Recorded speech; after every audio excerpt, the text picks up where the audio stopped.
പുതിയ തലമുറ തല്ലിപ്പൊളിയാണെന്നും തലതിരിഞ്ഞവരാണെന്നും പറയാനും കമന്റ് അടിക്കാനും ഒരുപാട് പേരുണ്ട്. പക്ഷെ നമ്മൾ ഓർക്കേണ്ട ഒരു കാര്യമുണ്ട്, ഈ പുതിയ തലമുറയെ വളർത്തിയെടുത്തത് പഴയ തലമുറയാണ്. വയലൻസ് മാത്രം നിറഞ്ഞ സിനിമകൾ പ്രൊഡ്യൂസ് ചെയ്തതും ഡയറക്ട് ചെയ്തതും പഴയ തലമുറക്കാരാണ്. ലഹരി മാഫിയ പകൽ വെളിച്ചത്തിൽ അഴിഞ്ഞാടിയിട്ടും കാര്യമായ നടപടികൾ എടുക്കാത്ത ഗവൺമെന്റും പഴയ തലമുറയിൽപ്പെട്ട ആളുകളാണ്. അനാവശ്യമായ നിയമങ്ങൾ കൊണ്ട് ഒരു കുട്ടിയെ ഒന്ന് ഉപദേശിക്കാൻ പോലും കഴിയാത്ത നിസ്സഹായാവസ്ഥയിൽ സാഹചര്യങ്ങൾ എത്തിച്ചതും പഴയ തലമുറക്കാരാണ്. പാരന്റിംഗ് മേഖലയിൽ ഇസ്ലാമിക നിയമവ്യവസ്ഥയിൽ ഒരു കാര്യമുണ്ട്, ഒരു കുട്ടി 7 വയസ്സായാൽ അവനെ കാര്യമായി ഉപദേശിക്കുകയും ശാസിക്കുകയും വേണം.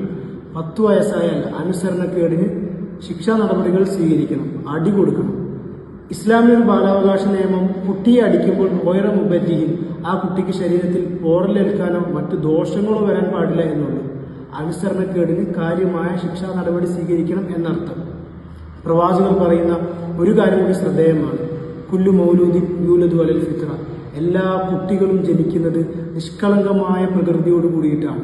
ചുറ്റുമുള്ള സാഹചര്യങ്ങളാണ് അവനെ പലതുമാക്കി തീർക്കുന്നത്.